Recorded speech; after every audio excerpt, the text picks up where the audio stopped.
नगर निगम के चुनाव में उपचुनाव कराई जा रही है, जिसमें आपको बता दें कि जैसे जैसे गर्मी बढ़ रही है वैसे वैसे चुनाव की सरगर्मी तेज होती जा रही है। अभी सुनैना देवी की मृत्यु के बाद यह चुनाव कराया जा रहा है, जिसमें रिंकी गुप्ता की पत्नी और उनकी बहू कल्याणी गुप्ता चुनाव मैदान में उतरी हुई हैं। आपको बता दें कि जनता का रुझान कल्याणी देवी की तरफ है, क्योंकि इनके पति रिंकी गुप्ता एक समाज सेवी कार्यकर्ता हैं, जो 20 वर्ष से इस वार्ड का सेवा करते आ रहे हैं और इनके काम को देखते हुए यहाँ के लोग रिंकी गुप्ता की ही अपनी इशारा कर रहे हैं। लोगों का रुझान देखने को मिला है। लोगों का कहना है कि हम लोग जब रात हो, दिन हो, दोपहर हो या सुबह हो, जब भी हम रिंकी को याद करते हैं तो हमारे दरवाजे पर खड़ा मिलता है। इसलिए हम लोग इस बार भी मन बना चुके हैं, अन्य लोगों को भी देख चुके हैं। इन लोगों का कहना है बबुआ जी दुबे, जो स्थानीय मीना बाजार के कार्यकर्ता हैं, उनका स्थानीय वोटर भी हैं, उनका कहना है पहले वार्ड नगर निगम बनने के पहले दो भाग में निगम, पुराना वार्ड नंबर 25 और पुराना वार्ड नंबर 18। अब ये दोनों मिल करके नगर निगम का 14 नंबर वार्ड बन गया। नवंबर में चुनाव हुआ और अभी 2025 जून चल रहा है, यानी पूरा 2.5 साल, लगभग 2.5 साल बाद यहाँ पुनः चुनाव हो रहा है। किसी भी प्रत्याशी को हम चुनते हैं तो 5 साल के लिए चुनते हैं, और हमारे यहाँ जो पार्षद बने स्वर्गीय सुनैना देवी, उनको काम करने का 1 साल मौका मिला। 1 साल तो बीमार रही, 6 माह पहले 7 माह पहले उनकी मृत्यु हो गई। उस स्थिति में वार्ड नंबर 14 वर्तमान है तो किसी के कार्य का मूल्यांकन नहीं किया जा सकता। हम 5 साल के चुनाव के लिए वोट दिए थे, 1.5 साल से तो हमारे यहाँ पार्षद हुए नहीं। दूसरा चीज, जो नगर निगम से सुविधा मिलना चाहिए वार्ड नंबर 14 में वो मिल रहा है, जो भी सुविधा मिलना चाहिए वो मिल रहा है। सुनैना देवी जो पार्षद थी, घर के बाहर बैठे थे, अपने दरवाजे पर बैठे थे, समय समय पे लोगों के घर भी जाते थे, तो उसका फायदा जनता को मिलता था। आज हम आदमी के बीच में नहीं है, हम उनको श्रद्धांजलि देते थे। और हमको लगता है कि उनकी जो बहु चुनाव लड़ रही है कल्याणी देवी, वो भी एक अच्छी महिला है। व्यक्तिगत रूप से हम उसको जानते हैं और पढ़ी लिखी है, समाज सोसाइटी जो में रहने वाली जो है, अगल बगल के लोगों से अपना बात व्यवहार विचार बना करके रखती है। तो सच पूछिए तो इस बार का चुनाव में कल्याणी देवी को ही होने। आइए आपको बताते हैं रिंकी गुप्ता जी से रूबरू होकर इनकी क्या कहना है। रिंकी गुप्ता जी, आप 4 बार से यहाँ जीत रहे हैं और आप इस बार भी चुनाव के मैदान में हैं। इस बार जनता को आप क्या कहना चाहते हैं? सबसे पहले सत्येंद्र जी, आपको बहुत बहुत धन्यवाद कि मुझे उस लायक समझा और मेरे वार्ड में घुमा और उसके बाद हमारे पास आपने आया, उसके लिए आपको बहुत बहुत धन्यवाद।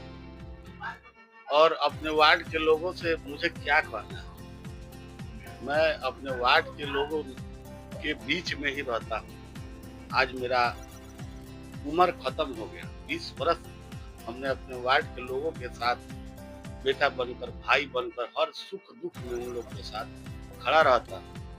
तो उसका जवाब उन लोग मतदान के रूप में मुझे देता है। मैंने पहला चुनाव 2007 में लड़ा था तो मुझे 250 वोट मिला था। दूसरा चुनाव 2012 में लड़ा तो मुझे 600 वोट मिला था। तीसरा चुनाव लड़ा तो मुझे 800 वोट मिला था और चौथा चुनाव लड़ा तो मुझे 1200 वोट मिला था। तो इसका जवाब तो जनता देती है।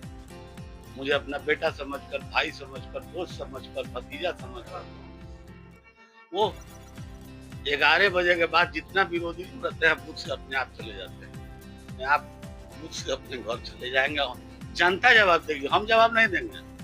मैं 5 साल सेवा करता हूँ, तो सेवा के रूप में मुझे झोरा भर कर वोट देते हैं लोग। 11 बजे आप आइएगा, देखिएगा ढोलक छाप के सामने ईवीएम धंसा हुआ दिखेगा। क्या आरोप लग रही है, इसके बारे में आप क्या कहें? मैं दबंग इसलिए हूँ कि मेरे वार्ड में किसी का चलता नहीं, किसी का जमीन नहीं छेकाता है, कोई थाना पुलिस में नहीं जाता है, और मुझे वोट इतना ज्यादा लोग देता है, उसी का आरोप लगाता है दबंग। ऐसा कहीं कोई बात नहीं है। मेरे वार्ड में आपने घूमा है, जो मतदाता है मेरे चाचा, भाई, भतीजा, दोस्त, वो आपको स्पष्ट बता दिया होगा कि एक हवा बना दिया है लोग दबंग। तब मैं एक कहाँ दबंग हूँ, आज दबंग रहता हूँ।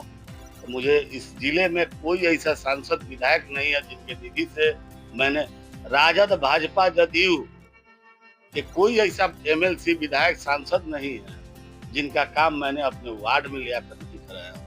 मेरा कुशल संबंध का ही देन है कि मैं किसी और पार्टी में रहते हुए दूसरे दल के लोगों से अपने वार्ड में लिया कर काम कराया हूँ, लगभग 3 करोड़ रुपया का। चुनाव का माहौल है, अभी वार्ड के चुनाव चल रहे हैं, इस पर आपको क्या कहना है? चुनाव तो होना नहीं चाहिए था, क्योंकि वर्तमान पार्षद जो सुनैना देवी थी वो गिरफ्तार कर गई, 15 साल से पार्षद भी थी। लेकिन यहाँ कुछ लोग ऐसे हैं जो मान लिया कि उन लोग को चाहते नहीं है कि रिंकी गुप्ता जाए कोर्ट में, क्योंकि वो विरोध करता है, सही को सही कहता है, गलत को गलत कहता है। यही बात है। मान लिया उससे बेहतर कैंडिडेट अभी है भी नहीं, हर वक्त हर समय खड़ा रहने वाला, साफ सफाई में भी बेहतर है। आज तक जंगी मस्जिद में कोई झाड़ू लगाने वाला नहीं था उस रोड पे। जब से पार्षद है, जब से वार्ड दोनों जुड़ा है, तब से मान लिया कि जंगी मस्जिद रोड को हर जुमा के दिन कम से कम मतलब कि झाड़ू लगता है, कूड़ा उड़ जाता है, चूना वगैरह छिड़काव हो जाता है। और वार्ड पहले से बेहतर है। तो लोगों का कहना है कि वो दबंग नहीं, कोई दबंग ऐसी कोई बात नहीं है। लोगों की मानसिकता ऐसी नहीं है। मैंने 100 में 100 अच्छा नहीं ना होगा, कुछ ना कुछ तो विरोधी होंगे। तो इनकी जीत निश्चित है। एकदम निश्चित। आपका नाम? Shakeel Ahmed, hospital road. धन्यवाद। तो रेवा वार्ड में तब और का विचार बा, क्या करे के मत दो बा? हम लोग रिंकी में देंगे लोग को तो बड़ा दबंग होंगे ना, दबंग ना हो, सब झूठ बात है। उनके के वोट दिया हां, है। उधर के का नाम भाई? अभी बात करते रिंकी बउआ के हवा बापरी करे के दिया ही, और काम तो बढ़िया करेलन, मोहल्ला में, वार्ड में, सब में काम बढ़िया करेलन। लोग कहते कि बड़ा दबंग होंगे। ना वैसा बात नहीं है, तमाम ना हुआ, बदनाम कर जाता है। हाँ बदनाम। का नाम बोल रहा हूँ? सकीना खाती। माहौल एक तरफा बना हुआ है। हमारे रिंकी भैया जो है 20 सालों से यहाँ के वार्ड के में ही हैं। उनके पूजनीय माता जी का स्वर्गवास हो गया, जिनकी वजह से चुनाव हो रहा है। 2.5 साल में बहुत ज्यादा काम हुआ है। जनता जो है एक तरफा चुनाव में आशीर्वाद देने वाला है और रिंकी भैया की जीत तय है। आपके नाम? मेरा नाम अकरम अली है, मैं वार्ड नंबर 14 का रहने वाला हूँ। गोपालगंज के माननीय जनक राम जी का कम से कम मैंने काम कराया है, 50 लाख रुपया का अपने वार्ड। अगर वैसा चीज रहता तो ऐसा कहीं कुछ नहीं होता। आपने एक दिन न्यूज बनाया था मेरे वार्ड में, जनक राम, सतीश दुबे, माननीय संजय जायसवाल जी, रेणु देवी जी, सौरभ जी, सब कोई एक साथ आकर मेरे वार्ड में उद्घाटन किया था। यही है, लोगों को अच्छा नहीं लगता है, विरोधी लोगों को अच्छा नहीं लगता है। दबंगता की बात जो इन लोगों ने बताई जा रही है, ये कहीं से परे नहीं है और दबंगता की बात बेईमानी है। बेतिया से सत्येंद्र पांडे। अंत तक बने रहने के लिए A9 भारत पर आपका धन्यवाद। साथ ही आप लोग YouTube पर देख रहे हैं तो चैनल को सब्सक्राइब करें और Facebook पर देख रहे हैं तो पेज को लाइक करें। छोटी बड़ी खबरों को देखने के लिए बने रहे A9 भारत पर। मकसद है खबर को सच दिखाने का। साथ ही हमारे चैनल से जुड़ने के लिए संपर्क करें। धन्यवाद।